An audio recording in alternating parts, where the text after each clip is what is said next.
बोईसर परिसरात रिक्षा चालकाला गोड बोलून विश्वासात घेत त्याची सुमारे 60,000 रुपये किमतीची सोन्याची चेन लंपास करणाऱ्या चालक आरोपीला अखेर बोईसर पोलिसांनी अटक करत गुन्ह्याचा पर्दाफाश केलाय। या कारवाईमुळे परिसरात समाधान व्यक्त होत आहे। एप्रिल 2026 रोजी रुपेश रमेश खुर्दे राहणार आंबेडकर नगर पालघर हे आपल्या रिक्षातून प्रवासी घेऊन बोईसरकडे जात असताना एका अनोळखी इस्माने त्यांच्याशी ओळख वाढवली। बोईसर येथे आल्यानंतर आरोपीने त्यांना मधुर नाका परिसरातील वाईन शॉपमधून बियर आणण्यास सांगितले। दोघांनी रिक्षामध्ये बसून बियर घेतली।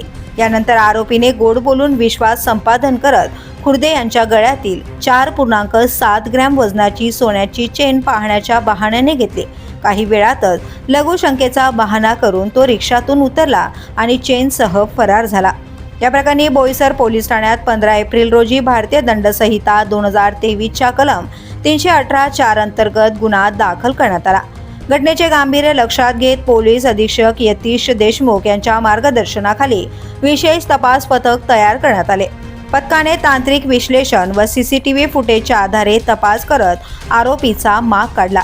शितापीने सापळा रचत पोलिसांनी मोहम्मद उमर शहा वय 43 वर्ष राहणार अंबरनाथ याला अटक केली आहे। त्याच्याकडून चोरीस गेलेली 60,000 रुपये किमतीची सोन्याची चेनही जप्त करण्यात आली।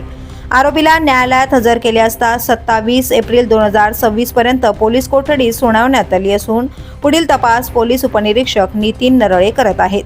ही यशस्वी कारवाई पोलीस अधीक्षक, अपर पोलीस अधीक्षक, उपविभागीय अधिकारी यांच्या मार्गदर्शनाखाली पोलीस ठाण्याच्या पथकाने केली आहे। गोड बोलून फसवणूक करणाऱ्यांपासून सावध रहा असे आवाहन पोलिसांकडून करण्यात आले आहे। द पोलीस न्यूजसाठी माधव तल्ला, पालघर।